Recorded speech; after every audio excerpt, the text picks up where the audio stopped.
Perché esistono i nomi dei giorni della settimana? Da dove vengono queste parole che usiamo costantemente? In pochi minuti faremo un viaggio nella storia e nella cultura che si nasconde dietro i nomi di lunedì, martedì e così via.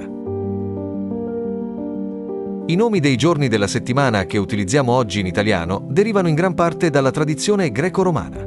Gli antichi romani dedicavano ciascun giorno a una divinità o a un corpo celeste, e questa usanza è arrivata fino a noi.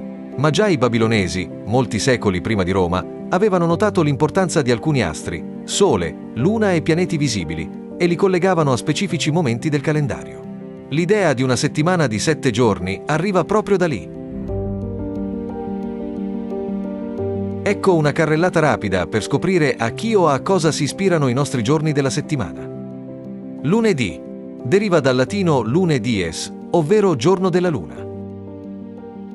Martedì, dal latino martis dies, cioè giorno di Marte, dio della guerra.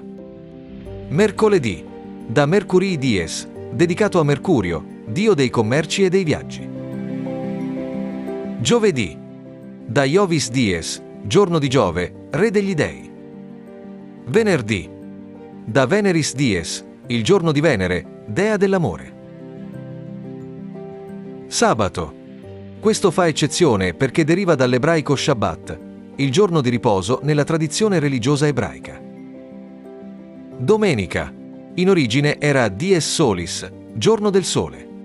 Con l'avvento del cristianesimo in Europa si è trasformato in Dominica Dies, giorno del Signore. Curiosità in altre lingue. Se date un'occhiata alle lingue germaniche, troverete la stessa radice storico-mitologica, ma con un tocco diverso.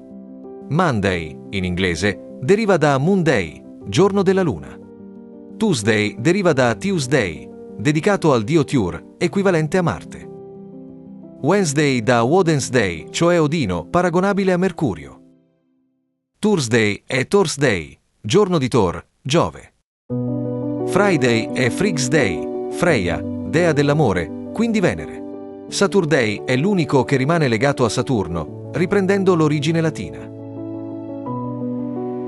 Sunday è il giorno del sole, esattamente come l'antico Dies Solis romano. È affascinante notare come le diverse culture abbiano tradotto o adattato i nomi degli dei e degli astri in base alle loro divinità e tradizioni, ma abbiano mantenuto la stessa struttura di base. Perché proprio 7 giorni? Originariamente, la divisione in settimane rifletteva l'osservazione di 7 corpi celesti significativi: Sole, Luna e i 5 pianeti visibili a occhio nudo: Mercurio, Venere, Marte, Giove, Saturno. Inoltre, cicli di 7 giorni facilitavano la suddivisione del tempo all'interno di un mese lunare.